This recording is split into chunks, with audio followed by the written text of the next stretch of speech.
നമസ്കാരം, ഞാൻ നിതീഷ് പിഷാരത്ത്. ഇപ്പം നമ്മുടെ നവരാത്രിയുടെ ഒക്കെ ആഘോഷങ്ങൾ നടക്കുന്നൊരു സമയമാണ്. അതായത് 2024 ഒക്ടോബർ 3 മുതൽ നവരാത്രി ആഘോഷം നടക്കുകയാണ്. അപ്പോൾ അതിലെല്ലാവർക്കും ഒരു സംശയം, പലരായിട്ട് വിളിച്ചും അല്ലാതെയൊക്കെ ചോദിക്കുന്നു, ഈ പൂജ വെപ്പിൻ്റെ ദിവസം എന്നാണ് പലർക്കും ഒരു സംശയം. അതായത് ബുക്കുകൾ പൂജയ്ക്ക് വെക്കുക, അതേപോലെ തന്നെ ആയുധ പൂജകൾ എന്നാണെന്നുള്ളത് പലർക്കും ഒരു സംശയം നിലനിൽക്കുന്നതായിട്ടൊക്കെ പലരും പറയണ്ടായി. അപ്പം അതിൽ ഈ വർഷം നമുക്ക് ഒക്ടോബർ 3 മുതലാണ് നവരാത്രി ആരംഭിക്കുന്നത്.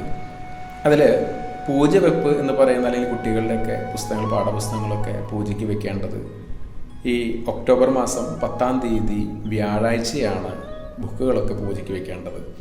അതേപോലെ തന്നെ 11 വൈകുന്നേരം ആയുധ പൂജകളും ചെയ്യുന്നതാണ്. ആയുധങ്ങളൊക്കെ പൂജയ്ക്ക് വെക്കുക 11 വൈകുന്നേരവും.